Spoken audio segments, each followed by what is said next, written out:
శంకర్ జీవితంలో ఓడిపోయిన సన్నివేశాలు చాలా తక్కువ. అతనిలోని చమత్కారం, మెలకువ అతన్నెప్పుడూ విజయుడిని చేస్తూ ఉండేవి. కానీ ఇప్పుడు నల్లబడ్డ ముఖంతో లోపలికి పోబోతూ ఉండగా అప్పుడే స్నానం చేసి బట్టలేసుకున్న శేఖర్ ఎదురుగా వచ్చాడు. ఏరా అలా ఉన్నావేం అన్నాడు. శేఖర్, నీకో విషయం చెప్పాలి.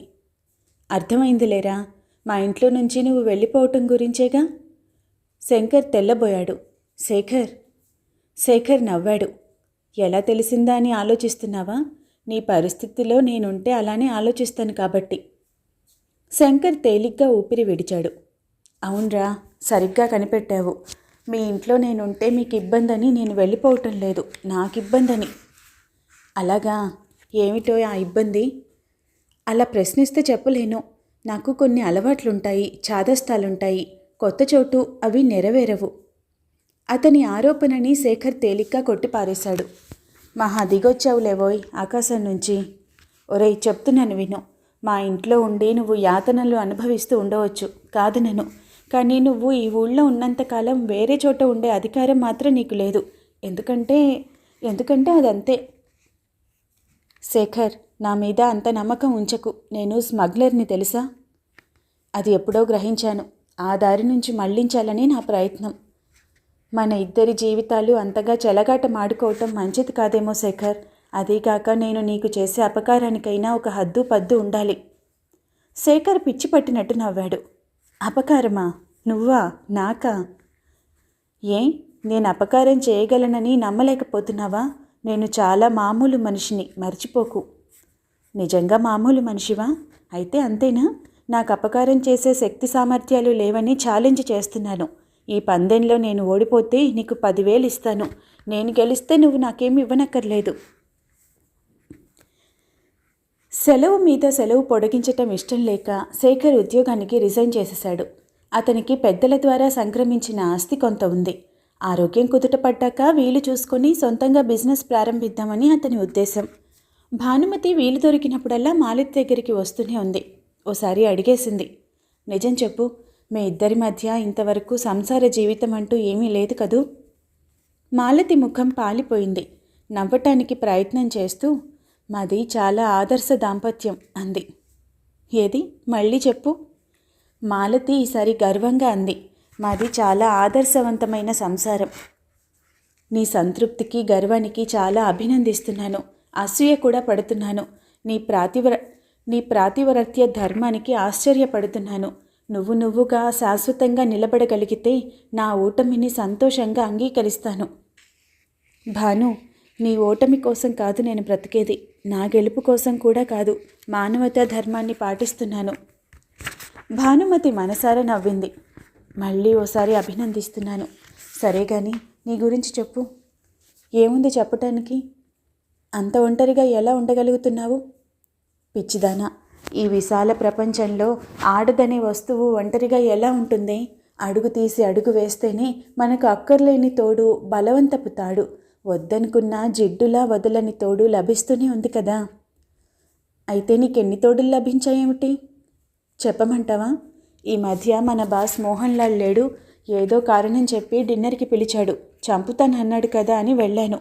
ఇంట్లో వాళ్ళ ఆడవాళ్ళెవరూ లేరు. వాడి ఉద్దేశం అర్థమైంది. అవకాశం వచ్చింది కదా అని విజృంభించటం మొదలుపెట్టాడు. గ్లాసులో విస్కీయో బ్రాందీయో పోసి త్రాగమన్నాడు. అలవాటుంటే అభ్యంతరం లేదు కాబట్టి అక్కర్లేదు అని అన్నాను. వాడు మాత్రం పీకల దాకా త్రాగాడు. త్రాగుతున్నంతసేపు ఏదో ఒకటి వాగుతూనే ఉన్నాడు. ప్రక్కకొచ్చి కూర్చున్నాడు. మీద చేతులు వేస్తున్నాడు. చివరకు ప్రక్క మీదకు లాగాడు. మాలతి ఒళ్ళంతా ముచ్చమటలు పోస్తున్నాయి. గజగజమని వణికిపోయినట్లయింది. ఒక్క నిమిషం ఆగండి. అన్నట్టు మీకు రెండో భార్య కదూ అన్నాను. అవును అన్నాడు. ఆవిడకి ఎన్నేళ్ళుంటాయి? దాదాపు 25. అంటే వయసులో ఉన్నట్లే. ఇప్పుడు ఎక్కడుంది? పుట్టింట్లో. అక్కడ చాలామంది మగవాళ్ళు ఉండి ఉంటారు కదూ? కొంతమంది ఉంటారు. ఆ కొంతమందిలో ఎవరో ఒకరి కౌగిల్లో మీ శ్రీమతి ఇప్పుడు నలుగుతూ ఉండొచ్చు కదూ? త్రుళ్ళి పడినట్లయింది. ఏమన్నావే, దయ్యమా అని చెయ్యెత్తి కొట్టబోయాడు.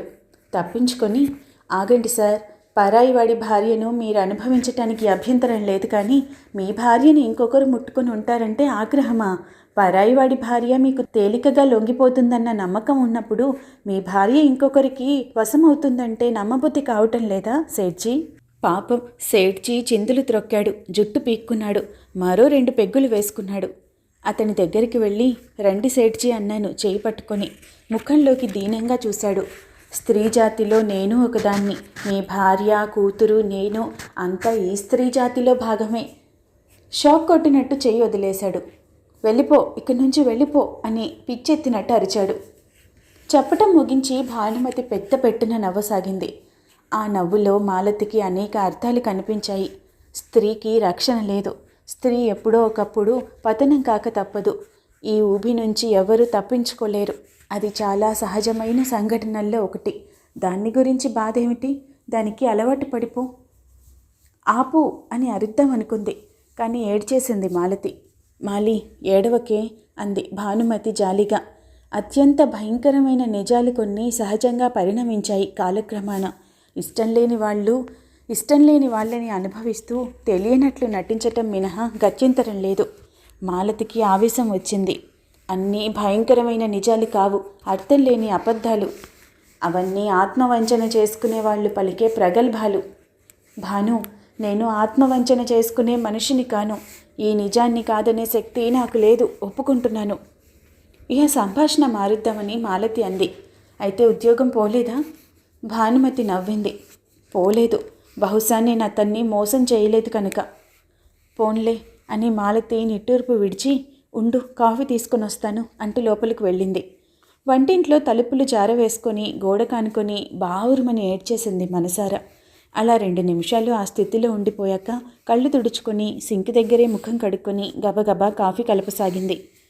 అన్నట్లు నీకు ఒక్కటే చెప్పాను, ఇంకా ఉన్నాయి చెప్పవలసిన సహజ విచిత్రాలు అంది భానుమతి కాఫీ త్రాగుతూ.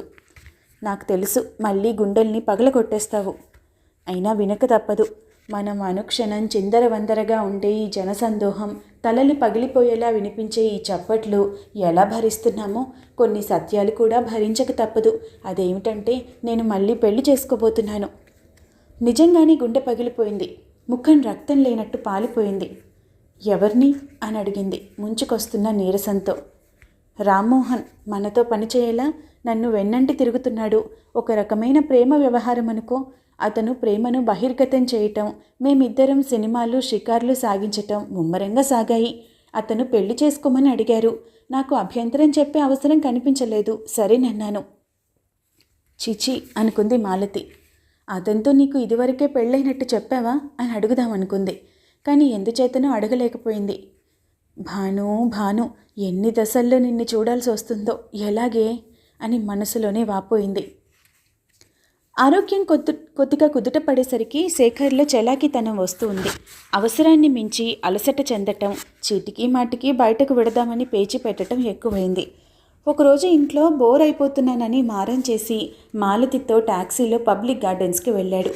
అక్కడ ఆమె ఎంత వారిస్తున్నా వినకుండా అటు ఇటు షికార్లు కొట్టేసరికి గుండెల్లో నొప్పి వచ్చింది. ఒళ్ళంతా ముచ్చమటలు వచ్చేసినట్లయింది. మాలతి అతన్ని ఎలాగో టాక్సీలో ఇంటికి తీసుకుని వచ్చేసరికి గుండెల్లో నొప్పి మరీ ఎక్కువయ్యి కారులో నుంచి క్రిందకి దిగలేకపోయాడు. మాలతి తను ఒక్కతే అతన్ని దింపలేక గోపయ్య అని కేకేసింది.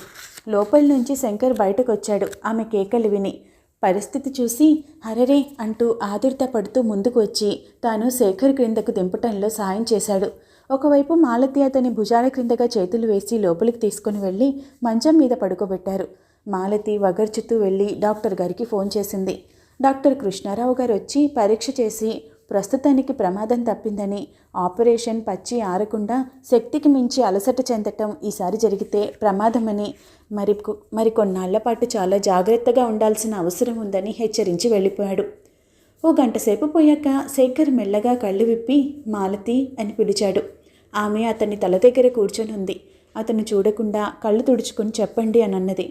నీకు కోపం వచ్చింది కదూ? లేదు, ఆనందంగా ఉన్నది.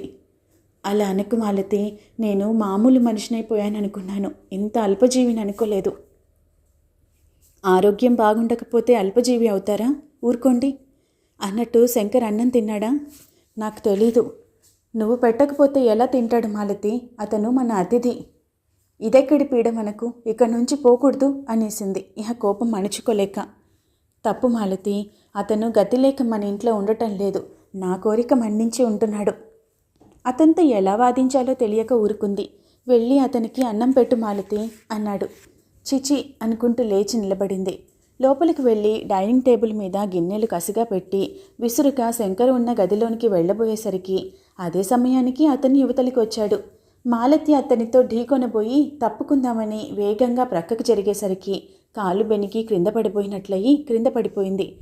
అయ్యో అని అతను పట్టుకోకపోతే వదలండి అని అతన్ని విదిలించుకుని దూరంగా జరిగింది.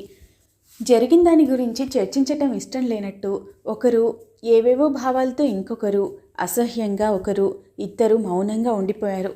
ఒక్క క్షణం అలా ఉండి అన్నం పెట్టాను వెళ్ళి తినండి అని అక్కడి నుంచి విసురుగా వెళ్ళిపోయింది. ఆ రోజు నుండి శంకర్తో పరోక్షంగా కూడా మాట్లాడటం మానేసింది. అతను అటు నుంచి వస్తే తాను ఇటు నుంచి వెళుతుంది. అతను పలకరించపోతే చేతిలో ఉన్న పుస్తకమో ఏదో వస్తువో నేల మీద గిరాటు వేసి సర్రున అక్కడి నుంచి వెళ్ళిపోతుంది. అతన్ని అవమానిస్తే అక్కడి నుంచి వెళ్ళిపోతాడని ఆమె ఉద్దేశం. ఒక్కోసారి ఒళ్ళు తెలియని కోపం వస్తుంది. అతన్ని నానా మాటలు అని అక్కడి నుంచి గెంటేయాలనిపిస్తుంది. మళ్ళీ అంతలోని ఏడుపు వస్తుంది. పిచ్చిదానిలా గదులన్నీ కలియ తిరుగుతుంది. నాకు జీవితంలో శత్రువులు లేరనుకున్నాను, కానీ నువ్వు నా శత్రువు అని మూగగా వాపోతుంది. ఆమెకు ఏం చేయాలో పాలుపోవటం లేదు. ఇటు శేఖర్ తనకు దగ్గర కాలేకపోతున్నాడు, అటు శంకర్ శేఖర్కి దగ్గర అవుతున్నాడు. ఆ రోజు ఎప్పటిలాగే అమాయకంగా తెల్లవారింది. కానీ అలా స్వచ్ఛమైన వెలుగుతో విచ్చుకున్న రోజులు కూడా భయంకరమైన చీకటితో సమాప్తం అవుతాయని మాలతికి తెలీదు. ఆ రోజు సాయంత్రం దాకా ఏ సంఘటన జరగలేదు. అలవాటైన స్వాభావికంగా గంటలు గడిచిపోయాయి.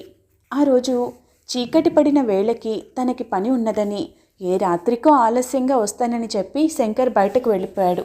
శుక్రవారం కావటం చేత అలవాటు ప్రకారం సాయంత్రమే తలంటు పోసుకొని మాలతి సమీపంలోని అమ్మవారి గుడికి వెళ్ళొచ్చింది. ప్రసాదం తీసుకుని గదిలోనికి వస్తున్న మాలతిని చూసి శేఖర్ కళ్ళు పెద్దవి చేసి చూశాడు. ప్రసాదం అందుకుంటూ ఆమె చేతులు కూడా అందుకున్నాడు. వదలండి అని మాలతి దూరంగా జరగబోయింది. వదలను అని ఆమెను చేతులతో చుట్టేసి దగ్గరికి లాక్కున్నాడు. ఆమె మృదువుగా నవ్వి అదిగో మాట తప్పుతున్నారు అని దూరంగా జరగబోయింది. ఆమెను మరింత గట్టిగా బంధించి అన్నాడు, నేను ఇవాళ మొండివాడిని, బ్రతిమలాడుతున్నాను, పేచి పెడతాను. మా బాబుగా, మా బంగారు తల్లివిగా నా మాట వినండి. అబ్బా నువ్వు నా మాట విను. ఏమిటండి ఇది? నన్ను అర్థం చేసుకోవు, ఇహ నీ భరించలేను, ప్లీజ్ ప్లీజ్. అతని పెదవులు ఆమె పెదవులకి దగ్గరగా వచ్చాయి. గోపయ్య వస్తాడు, వదలండి. నాకు తెలుసు, చెల్లెలికి జ్వరంగా ఉందని రేపటికి గాని రానని వెళ్ళాడుగా. ఇద్దరిని ఏదో ఆవహిస్తుంది. ఎక్కడి నుంచో మృదు సుగంధం వీచినట్లయి చక్కగా రాగాలు వినిపించినట్లు, కళ్ళ ముందు అందమైన దృశ్యాలు కదిలినట్లు. ఇందులో ఇంత మాయ ఉందా? తను ఏమైపోతుంది? చుట్టూ ఏదో మత్తుపొర లాంటి పొర అల్లుకుపోతున్నది. మాట్లాడుకుందామని అనుకుంటున్నది. పెదిమలు కదులుతున్నాయి, కానీ అవి ఎక్కడో ఇరుక్కుపోయినట్లయినాయి. నిద్ర వస్తున్నట్టు, కానీ తను భార్య, అతని మంగళం కోరే భార్య త్రుళ్ళిపడినట్లయింది. ఒక్క త్రోపు త్రోసి విడిపించుకొని అక్కడి నుంచి వెళ్ళిపోయింది. తర్వాత ఇద్దరూ మాట్లాడుకోలేదు. కలిసే భోంచేశారు. గదిలోనికి పోయి ఎవరి దారిన వాళ్ళు పడుకున్నారు. అయినా ఒక్క మాట కూడా మాట్లాడుకోలేదు. నిద్ర ఇప్పుడు 1000 మైళ్ళ దూరంలో ఉన్నట్టుంది. ఇద్దరిలో ఏదో దిగులు, అసంతృప్తి, బాధ, ఆరాటం. పలకరిస్తే మంటలు ప్రజ్వరిల్లేలా ఉన్నాయి. క్షణాలు గడిచిపోతున్నాయి. మనస్సులు బుసలు కొడుతున్నాయి. అక్కడ ఉండలేక మాలతి లేచి హాల్లోకి వచ్చేసింది. కాళ్ల క్రింద పచ్చిక లాంటి మెత్తటి తివాసి. ఆ మందమైన కాంతిలో గోడలకున్న చిన్న చిన్న బొమ్మలు వింతగా మెరుస్తున్నట్టు కనిపిస్తున్నాయి. తనువు, మనసు అన్నీ అస్పష్టమైన దశలో ఉన్నాయి. మాలతి వెనుతిరిగింది. కనిపించని వెలుగులో ఎదురుగా భర్త వేల ఆరాటాలతో దగ్గరికొచ్చాడు. ఆ చిరుకాంతిలో అతని కళ్ళు భగ్గుమని మండిపోతున్నట్టుగా గోచరిస్తున్నాయి. తప్పదు, కళ్ళప్పగించి చూస్తుంది. ఇవాళ నిన్ను తీసేసుకుంటాను. మాలతి అతని ముఖంలోకి తదేకంగా చూస్తున్నట్టు ఉన్నట్టుండి పిచ్చి పట్టిందానిలా నవ్వింది. ఆ నవ్వులో ఏడుపు ఉంది, ఆ నవ్వులో కసి ఉంది, ఆ నవ్వులో బాధ ఉంది, ఆ నవ్వులో సెగ ఉంది. మంచిది, మీకు కావలసింది జీవితపు శాశ్వత విలువలు కావుగా. రండి, నన్ను తీసుకోండి. మీకు కావలసింది మీ భార్య శరీరం, లోపలి ఆవేదనని ఆకర్షణగా కప్పుకున్న శరీరం. మీ భార్య ఓ హంతకురాలిగా లోకం ముందు నిలబడాల్సి వచ్చినా మీకు అభ్యంతరం లేదు.